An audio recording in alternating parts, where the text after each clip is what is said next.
نحمده ونصلي ونسلم على رسوله الكريم اما بعد فاعوذ باللہ من الشیطان الرجیم بسم اللہ الرحمن الرحیم۔ درود پاک پڑھیں۔ اللہم صلی علی سیدنا و مولانا محمد معدن الجود والکرم و آلہ و صحبہ و بارک وسلم صلاۃ و سلاما علیک یا رسول اللہ، صلاۃ و سلاما علیک یا حبیب اللہ صلی اللہ تعالی علیہ وسلم۔ حضرات کرام، کل آپ نے مشکات شریف کی پہلی حدیث جبرائیل کو سماعت کیا۔ اس میں اس حدیث مبارکہ کے اندر کئی چیزوں کا ذکر آیا۔ یہ ام الاحادیث میں سے ہے۔ حضرت جبریل علیہ السلام نے بارگاہ رسالت میں حاضر ہو کر سرکار سے کچھ سوالات کیے۔ آپ حضرات نے کل سماعت کیا کہ وہ کیا کیا سوالات تھے۔ امید کرتا ہوں آپ حضرات کو وہ یاد ہوں گے۔ پہلا سوال کیا تھا؟ کسی کو یاد ہے؟ اسلام۔ ماشاءاللہ، جزاک اللہ۔ اگر گھر پر کوئی کام نہ ہو تو بیٹھ کر حدیث شریف کا درس سنیں۔ پہلا کیا تھا؟ اسلام۔ حضرت جبریل امین علیہ السلام نے کیا عرض کیا کہ یا رسول اللہ، اسلام کیا ہے؟ اللہ کے رسول صلی اللہ تعالیٰ علیہ وسلم نے جواب میں کیا ارشاد فرمایا؟ 5 چیزوں کا ذکر کیا۔ نمبر 1، اللہ اور اس کے رسول پر ایمان لانا۔ نمبر 2، نماز پڑھنا۔ نمبر 3، زکوٰۃ دینا۔ نمبر 4، روزے رکھنا۔ نمبر 5، حج کرنا۔ ماشاءاللہ، جزاک اللہ، بارک اللہ۔ اللہ تعالیٰ آپ کی عمر میں علم میں برکت عطا فرمائے۔ بہت بہت خوشی ہوئی، لگا کہ ہاں آپ حضرات بہت توجہ کے ساتھ سماعت کر رہے ہیں۔ یہ 5 چیزوں کا ذکر کیا۔ کہتے ہیں اسلام کسے کہتے ہیں؟ اس کی توضیح و تشریح میں شارحین حدیث نے بہت سی باتیں کہی ہیں۔ ہمارے پیش نظر عارف باللہ شیخ محقق حضرت علامہ مولانا شاہ عبدالحق محدث دہلوی علیہ الرحمۃ والرضوان کی شرح اشعۃ اللمعات پیش نظر ہے، جس میں حضرت شیخ محقق محدث دہلوی رحمۃ اللہ تعالیٰ علیہ فرماتے ہیں، لغت میں اسلام انقیاد، اطاعت گزاری، فرما برداری اور خوشی و رغبت سے جھک جانے اور کسی قسم کی سرکشی اور اعراض کے بغیر کسی کا حکم تسلیم کر لینے کے معنی میں آتا ہے۔ لغت میں اسلام کے کیا معنی ہے؟ فرما برداری، خوشی اور رغبت سے جھک جانا،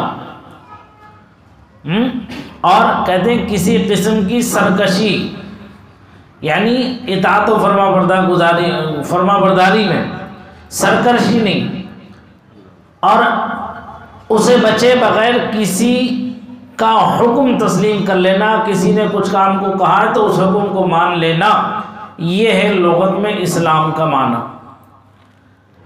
شریعت مطہرہ کے عرف میں اسلام کسے کہتے ہیں؟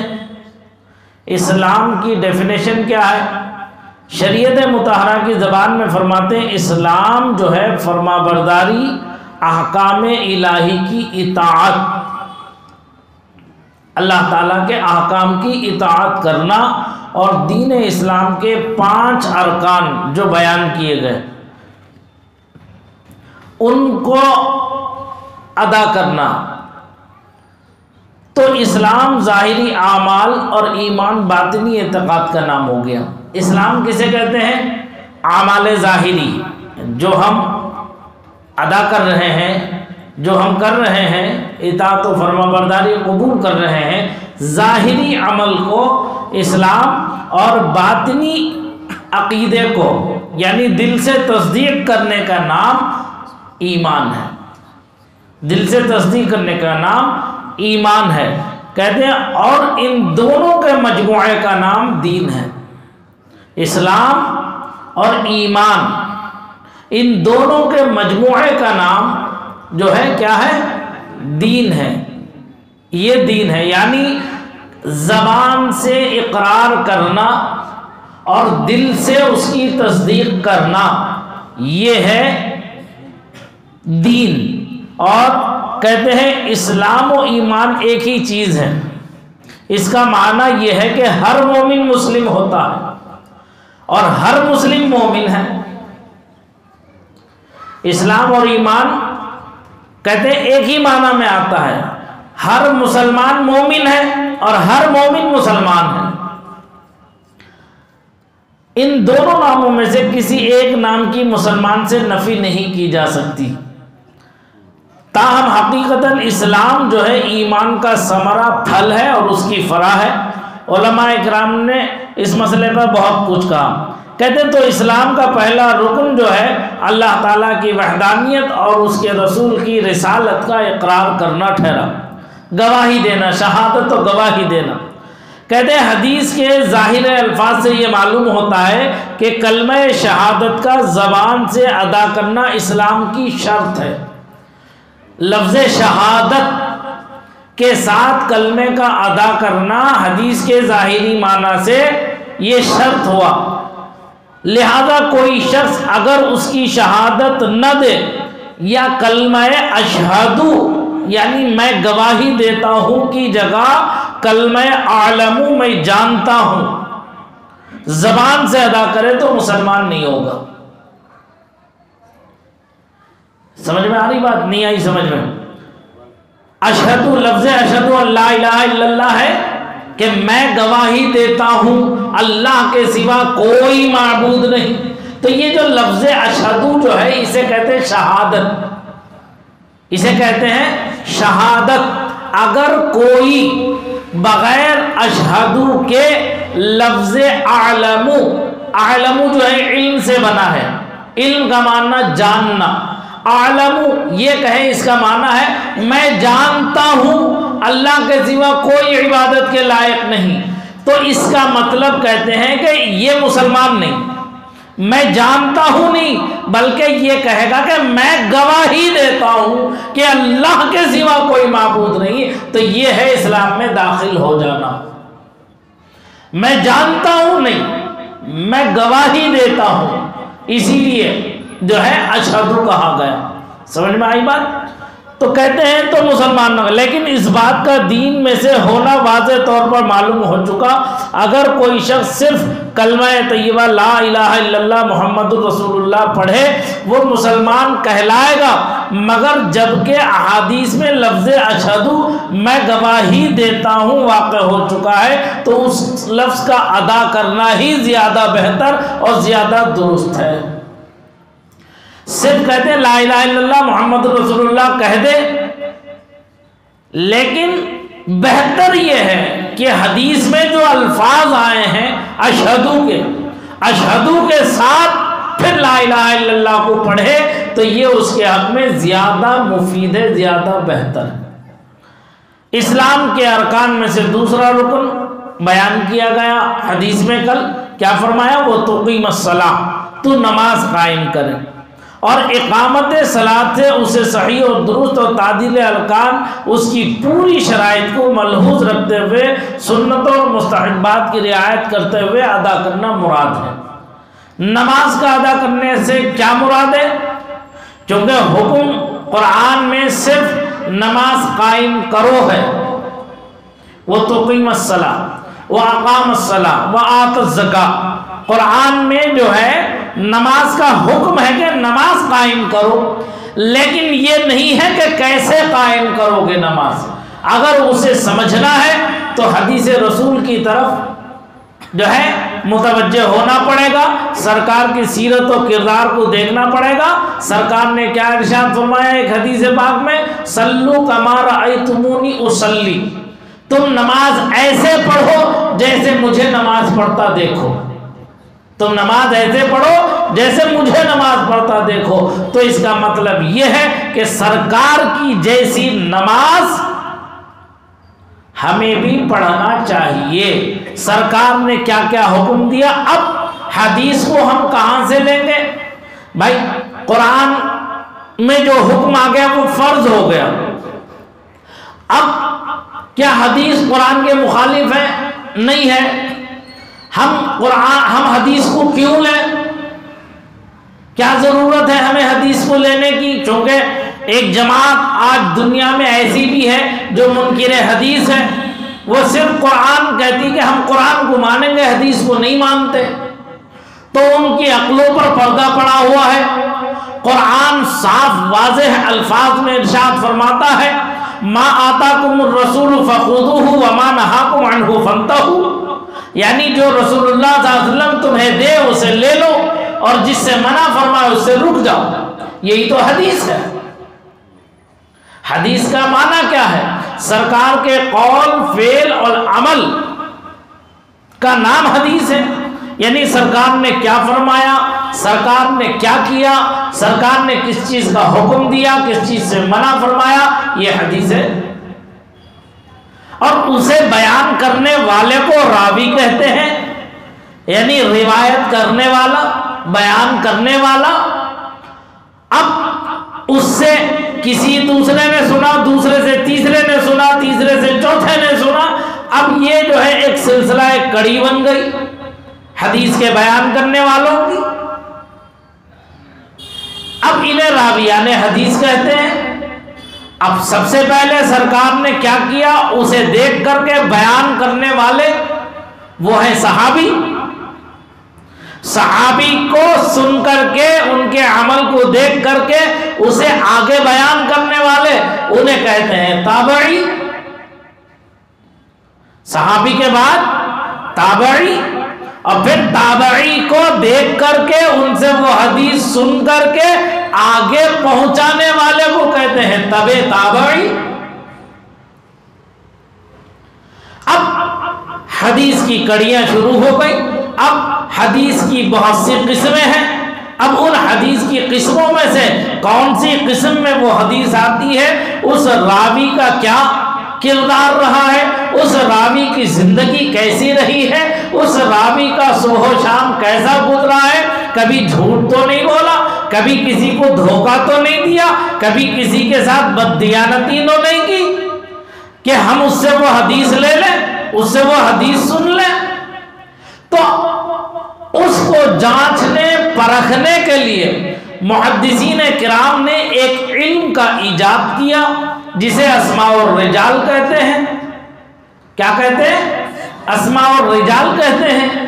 یہ وہ کسوٹی ہے جس پر احادیث مبارکہ کو رکھا جاتا ہے، راویان حدیث کو رکھا جاتا ہے، پھر اس سے حدیث کی قسم واضح ہو جاتی ہے کہ یہ حدیث صحیح ہے، غیر صحیح ہے، حسن ہے، غیر حسن ہے، کون سی حدیث ہے، متواتر ہے، نہیں ہے، موقوف ہے، نہیں ہے۔ یہ علم الگ ہے جسے بیان کیا جاتا ہے احادیث کریمہ کے اندر، جو ہے اسے سمجھایا جاتا ہے پڑھنے والوں کو کہ جو تم حدیث پڑھ رہے ہو، تم تک جو حدیث پہنچی، ہم نے اسے اپنے استاد سے سنا، ہمارے استاد نے ان کے استاد سے سنا، ان کے استاد نے ان کے استاد سے سنا، ایسے ہی یہ کڑی جو ہے اس صحابی رسول تک پہنچ جاتی ہے جس سے وہ حدیث جو ہے مروی ہوئی، جو حدیث انہوں نے بیان کی، یا کبھی سرکار کے ذات سے ڈائریکٹ حدیث بیان کر دی جاتی ہے تو سرکار تک پہنچ جاتی ہے۔ یہ کڑی، یہ سلسلہ، یہ بندھن محدثین کرام نے بہت سوچ سمجھ کر کے جو ہے اس حدیث کے مجموعے کو جمع کیا ہے۔ ایسی صاف و شفاف تاریخ کے اندر کسی دوسرے مذہب کی نظر نہیں آتی۔ سرکار کے لیل و نہار، سرکار کا اٹھنا، سرکار کا بیٹھنا، سرکار کا لیٹنا، سرکار کا مسکرانا، سرکار کا جو ہے عوام سے ملنا، ملاقاتیں کرنا، ایک دوسرے کے ساتھ تعلقات کو نبھانا، ایک دوسرے کی ضرورتوں کو پورا کرنا، ایک دوسرے کے مسائل کو سمجھنا اور ان مسائل کا حل کرنا کیسے آقا نے کیا؟ کون آیا تھا سرکار کی بارگاہ میں، اس نے کیا سوال کیا، سرکار نے اس کا کیا جواب دیا، کیسے کیسے مسائل آتے تھے بارگاہ رسالت میں، ان کا جواب آقا نے کیا کیا دیا، یہ ساری چیزیں ان احادیث مبارکہ کے اندر ملتی۔ جیسے ابھی آپ نے یہ حدیث جبرائیل پڑھا کہ حضرت فاروق اعظم نے کہا ہم نہیں جانتے ایک شخص آیا اللہ کی بارگاہ، اللہ کے رسول کی بارگاہ میں، اور وہ آنے کے بعد دو زانو ہو کر کے بیٹھا، سرکار کے زانو مبارک سے اپنے زانو کو ملا دیا اور اپنے دست مبارک کو سرکار کے زانو اقدس پر رکھ دیا، اور پھر اس نے جو ہے آ کر سرکار سے سوال کیا ہم نہیں جانتے کہ یہ مکے کا ہے کہ مدینے کا ہے، لیکن مکے کا بھی نہیں تھا وہ، مدینے کا بھی نہیں تھا وہ، اب کہیں باہر سے دور سے آتا تو اس کے چہرے پر کچھ گرد و غبار ہوتا، کچھ دھول دھانی ہوتی تو ہمیں پتہ چلتا کہ یہ کہیں لمبے سفر سے آیا ہے سوال کرنے، تو ایسا بھی کچھ نہیں تھا، صاف و شفاف عالم میں آیا، ہم حیرت و تعجب کے عالم میں تھے کہ یہ آیا کیوں ہے، آ کے اس نے سوالات کیے، جب سوالات کیے تو ساری حیات بیان کر رہے ہیں حضرت فاروق اعظم، یہی حدیث ہے، کیسے آئے، کیا ہوا، کب ہوا، کیا معاملات پیش آئے، یہ سب بیان کر رہے ہیں کہ انہوں نے آ کے سوال کیا، ہمیں تعجب اس بات پر ہوا کہ سائل کو جب سوال کا جواب ملے تو مطمئن ہو کے بیٹھنا چاہیے، تو اب وہ کہتے ہیں ہاں آپ نے سچ کہا، تو اس کا مطلب ہے کہ اس سوال کا جواب وہ سائل جانتا ہے، تو پھر جانتا تھا تو معلوم کیوں کیا، معلوم کیوں کیا؟ تو اب اس میں کیا حکمت پوشیدہ ہے، کیا اس کے اندر راز پنہا ہے؟ تو جب سارے معاملات حل ہو گئے تو آقا کائنات نے حضرت فاروق اعظم کو ان کے جانے کے بعد دیکھا اور ارشاد فرمایا کہ فاروق کیا جانتے ہو تم، سمجھتے ہو کون تھا یہ میرے پاس آنے والا؟ ہاں اللہ کے رسول ہم نہیں جانتے، اللہ اور اس کا رسول زیادہ جانے۔ تو سرکار نے فرمایا میرے پاس آنے والا یہ کوئی اور نہیں تھا بلکہ جبرائیل امین تھے، جو تمہیں تمہارا دین سکھانے آئے تھے۔ کتنی واضح حدیث ہو گئی، کتنی کلیئر حدیث ہو گئی۔ تو یہ وہ چیزیں جو ہے بیان کی گئی کہ اس کے اندر اسلام کا تیسرا رکن زکوٰۃ ہے۔ اب زکوٰۃ کیسے ادا کرنا چاہیے، زکوٰۃ پر کیا کرنا چاہیے، کیسے زکوٰۃ ہم پر واجب ہوگی، کیسے بنے گی، یہ سب سرکار کے احکام، سرکار کے فرامین میں موجود ہیں۔ اور پھر اس کے بعد رمضان شریف کے روزے، اسے روزے رکھنے کا کیا حکم ہے، کیسے کیسے روزے رکھے جائیں۔ پہلے کیسے روزے تھے، مستقل طور پر لگاتار روزے ہوتے تھے کہ اگر کوئی کام کر کے آیا روزہ افطار نہیں کیا اور روزے کے افطار سے پہلے اگر وہ سو جاتا تو پھر روزہ شروع ہو جاتا اس کا دوبارہ سے۔ اب وہ کچھ کھا نہیں پی سکتا تھا، پی نہیں سکتا تھا، وہ نڈھال ہو کر ایک صحابی رسول جو ہے زمین پر تشریف لیا۔ پھر اس کے بعد اللہ تعالیٰ نے کرم فرمایا اور جو ہے روزے کے احکام میں تبدیلی پیدا فرما دی۔ اب یہ فرمایا کہ سورج کے ڈوبنے تک تم روزہ رکھو، جیسے سورج ڈوب جائے کہ اللہ کا ذکر ادا، اللہ کا شکر ادا کرو، اس کے دیے سے روزہ افطار کرو، اور پھر پوری رات تمہارے لیے جو ہے حلال ہے کہ تم اپنی بیویوں کے پاس جا سکتے ہو، لیکن جب روزہ شروع ہو گیا تو روزہ شروع ہونے کے بعد تم اپنی بیوی کے قریب بھی نہیں جا سکتے، کچھ کھا بھی نہیں سکتے، پی بھی نہیں سکتے، لیکن مغرب سے لے کر سحری کے وقت تک جو تمہارا دل چاہے کھاؤ پیو۔ یہ احکام میں تبدیلی ہو گئی۔ تو چوتھا رکن کیا ہو گیا، روزہ رکھنا، اور پانچواں رکن ہو گیا حج بیت اللہ پر حج کا ادا کرنا۔ صاحب استطاعت ہونے پر اللہ کے مال سے تمہارے پاس اتنی وسعت ہے، اتنی جو ہے اس کے اندر برکت ہے کہ تم جو ہے اللہ کے گھر کا سفر کر سکتے ہو، تو تم جاؤ اللہ کے گھر کا سفر کرنے کے لیے، جا کے آنا فرض ہے تمہارے اوپر۔ جو نہیں جائے گا گناہ گار ہوگا۔ کوئی یہ سوچ کر کے بیٹھ جائے میری بیٹی ہے اس کی شادی کر دوں، میرا بیٹا ہے اسے کاروبار کرا دوں، میرا فلاں ہے اس کا کام نپٹا دوں، پھر اس کے بعد میں دیکھوں گا جاؤں گا۔ ارے وہ اپنے نصیب کا پائیں گے، تم اپنے نصیب کا پا رہے ہو۔ جب ان کا وقت آئے گا، ان کا مقدر آئے گا، اللہ اس کے لیے خود انتظام فرما دے گا۔ تم پر فرض ہے حج، تم حج کو جاؤ، حج بیت اللہ کو جاؤ اور حج کر کے آؤ۔ تم دوسروں کے چکر میں اللہ کی نافرمانی نہ کرو۔ جب اولاد تمہیں اللہ نے دی ہے وہ نعمت ہے اللہ کی، تو اس کی قدر کرو گے، اللہ اس میں برکت دے گا۔ ان کے نصیب کو ان کو ملتا ہے، تمہارے نصیب کو تمہیں ملتا ہے۔ سمجھ میں آ رہی بات؟ تو یہ وہ احکام تھے جس میں کہ یہ بیان کیا گیا۔ اب ایک حدیث پاک عرض کر کے میں اپنی بات مکمل کر دوں۔ دوسری حدیث میں فرمایا گیا وعن ابن عمر قال قال رسول اللہ صلی اللہ علیہ وسلم بنی الاسلام علی خمس شہادت ان لا الہ الا اللہ وان محمد رسول اللہ واقام الصلاۃ وایتاء الزکاۃ والحج وصوم رمضان، متفق علیہ۔ یہ بھی اسی حدیث کی جو ہے روایت میں دوسری حدیث پاک جو حضرت عبداللہ ابن عمر سے ہی، حضرت عبداللہ ابن عمر حضرت فاروق اعظم کے شہزادے، حضرت فاروق اعظم کے بیٹے، یہ کون ہیں؟ ان کے تعلق سے فرمایا گیا کہ آپ کی ولادت باسعادت جو ہے نزول وحی سے 1 سال پیشتر ہوئی، یعنی جب سرکار پر وحی نازل ہوئی اس وحی کے نازل ہونے سے 1 سال پہلے آپ کی ولادت باسعادت ہوئی۔ چھوٹی سی عمر میں ہی آپ اپنے والد ماجد کے ساتھ حلقہ بگوش اسلام ہو گئے، چھوٹی سی عمر میں ہی آپ جو ہے حضرت فاروق اعظم کے ساتھ اسلام قبول کر لیا آپ نے۔ بعض علماء کہتے ہیں آپ اپنے والد سے بھی پہلے اسلام لائے، مگر یہ صحیح نہیں ہے۔ کہتے ہیں صغر سنی میں کی بنا پر جنگ بدر میں شریک نہیں ہو سکے، چونکہ پہلی جو جنگ ہوئی وہ جنگ بدر ہوئی، تو آپ کی عمر کم تھی اس لیے آپ اس میں شریک نہیں ہو سکے۔ اور غزوہ احد میں شرکت کے بارے میں اختلاف ہے، کہتے ہیں آپ زہد و تقوی اور جو ہے ذکر و اذکار میں مصروف و مشغول رہا کرتے تھے، اللہ کی یاد میں۔ اس زمانے میں لفظ صوفی جو ہے سب سے پہلے حضرت عبداللہ ابن عمر کے لیے آیا، لفظ صوفی۔ آج جو صوفی ہیں یہ صوفی نہیں ہے، علمان الحفیظ ایسے صوفیوں سے اللہ بچائے جنہیں نہ نماز کی فکر ہے، نہ روزے کی فکر ہے، نہ حج کی فکر ہے، نہ زکوٰۃ کی فکر ہے، یہ صوفی نہیں ہے۔ صوفی تو وہ تھے حضرت عبداللہ ابن عمر جو پوری زندگی اطاعت اسلام میں گزاری، شریعت مطہرہ کے فرامین پر عمل کرتے کرتے گزار دیا آپ نے۔ کہتے ہیں فتویٰ دینے میں نہایت محتاط رہتے تھے، بہت سی حدیثیں آپ نے روایت کی سرکار سے، فتویٰ آپ دیتے تھے لیکن بہت احتیاط کے ساتھ۔ آج جسے دیکھو وہ فتوے لگانا شروع، دو جماعتیں پڑھتا نہیں ہے فتوے دینا شروع کر دیتا۔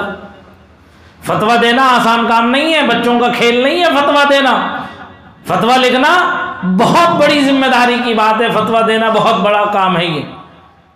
آج جسے دیکھو دو مرتبہ چلے چالے میں جا کے آ کے روڈ پہ کھڑے ہوئے فتوے دیتا رہتا کہ یہ جائز، یہ ناجائز، یہ حرام ہے، یہ حلال ہے، یہ شرک ہے، یہ بدعت ہے۔ سمجھ میں آ رہی بات؟ فتویٰ یوں نہیں ہے، فتویٰ کوئی کھیل نہیں ہے بچوں کا کہ جس نے اٹھایا فتویٰ دینا شروع کر دیا۔ ہاں بہت محتاط رہتے تھے فتوے میں، پورے غور و خوض اور غلطی سے بچنے میں بڑی کوشش کرتے تھے، اتباع سنت میں بڑے قوی اور مستقیم الحال تھے۔ حضرت جابر رضی اللہ تعالیٰ عنہ فرماتے ہیں ہم میں ہر شخص دنیا کی جانب میلان رکھتا تھا یا دنیا اس کی طرف مائل ہوتی تھی سوائے حضرت عبداللہ ابن عمر کے، یعنی ہم میں ہر ایک شخص کچھ نہ کچھ دنیا کمانے کی طرف جاتا ضرور تھا، لیکن حضرت عبداللہ ابن عمر نہ ان کی طرف دنیا آتی تھی اور نہ ہی وہ دنیا کے پیچھے جایا کرتے تھے، وہ ہوتے تھے ان کا مولا ہوتا تھا۔ ایسے زندگی حضرت عبداللہ ابن عمر نے گزاری۔ وہ کہتے ہیں حضرت عبداللہ ابن عمر سے روایت ہے، کہتے ہیں انہوں نے کہا رسول اللہ صلی اللہ علیہ وسلم نے فرمایا اسلام کی بنیاد 5 چیزوں پر رکھی گئی، اسلام کی بنیاد 5 چیزوں پر رکھی گئی۔ نمبر 1 کہ اس بات کی گواہی دینا کہ اللہ کے سوا کوئی معبود نہیں، اور یہ کہ حضرت محمد مصطفیٰ صلی اللہ علیہ وسلم اللہ کے رسول ہیں۔ دوسرا نماز کو قائم کرنا، تیسرا زکوٰۃ کا ادا کرنا، چوتھا حج بیت اللہ کرنا، اور 5واں رمضان شریف کے روزے رکھنا۔ اس میں روایتوں میں الفاظ جو ہے آگے پیچھے ہو جاتے ہیں، اس سے کوئی حرج نہیں ہے۔ کہیں آپ یہ سوچو کہ اس میں روزہ پہلے آیا، زکوٰۃ بعد میں آئی، رمضان بعد وہ جو ہے حج بعد میں آیا، ایسا کچھ نہیں۔